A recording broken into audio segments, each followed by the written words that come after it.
we can now reveal whose hand that is. Lots of viewers have been asking, who is going to be the new Morning Live co-host? Okay, here it is, full body reveal, not just the hand. It's Rick Zamperin. Ta-da! Ta-da!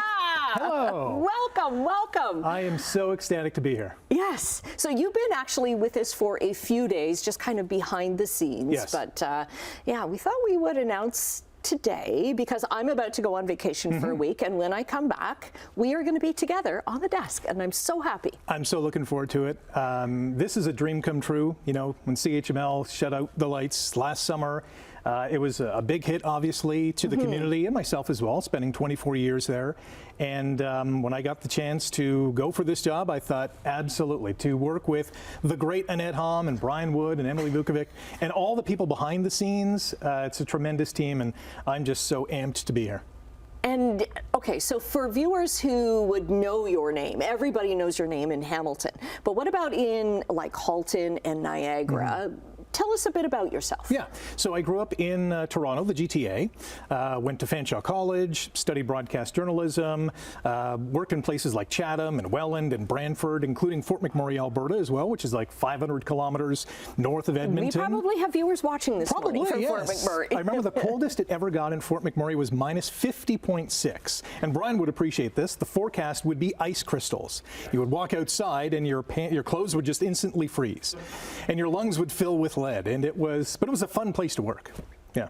Okay, let's do a little round of get to know Rick. Okay. So I'm going to throw some questions at you. Fire away. Tea or coffee?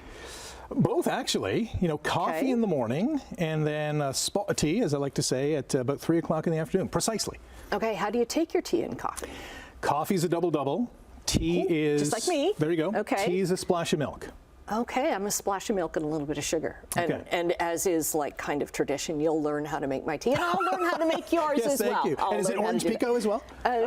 Yes, but a very specific brand that Brian and I both drink, actually. You'll get to know all these ins and outs. Favorite type of donut? Favorite flavor of donut? Apple fritter, hands down. Okay. Yes, whether it's Tim's, Granddad's, you name it, apple fritter's my go-to. Okay, so the apple fritters are safe in the box then, because I'm a maple dip. Okay, good. Okay. Book or movie? Movie. I'm too lazy to be reading a book for it because it takes me so long. Give me a 2 or maybe 3 hour movie and I'll take that. Okay. Yeah. I'm not going to ask you, well, I will ask you your favorite sport because that ties into another new job that you have. Yes. You know, it's a tie. Hockey and football are probably neck and neck, but certainly locally it's football with the Tiger Cats. All right, because you're doing play-by-play. Yes, play-by-play, myself and Simone Lawrence in the broadcast booth. We all know Simone as well, a very high-energy guy who played the game for many years, including with the Tiger Cats, a perennial all-star, nearly won a couple of Grey Cups, but as we know, that drought is, 25 and counting, years long.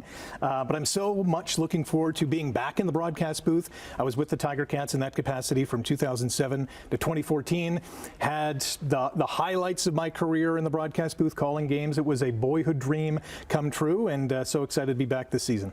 Tell me about, you told such a cute story about telling your parents, because they've known for a while that you so this was Easter Sunday at my parents' house in Niagara Falls, and I was kind of waiting for the right moment to tell them, and all the family was there, and I was going to do it during dinner, and then suddenly the dinner table kind of cleared out really quick, and I'm like, okay, I missed my opportunity, so then did it at the end of dessert. And everyone was thrilled, and everyone really had no idea that A, I was going to be on Morning Live with you, and B, I was doing the Tiger Cats games once again. So it was a double dose of goodness after dessert on Easter. Oh, that was perfect. Yes. Perfect. Okay. We got about 30 seconds left. Do you want to throw to Brian? Because we've taken some promo shots. We're going to show that. But I mean, you'll get to throw to Brian. Yes. Well, now the best weather forecaster in the GTHA and traffic reporter, Brian Wood. Take it away, Brian.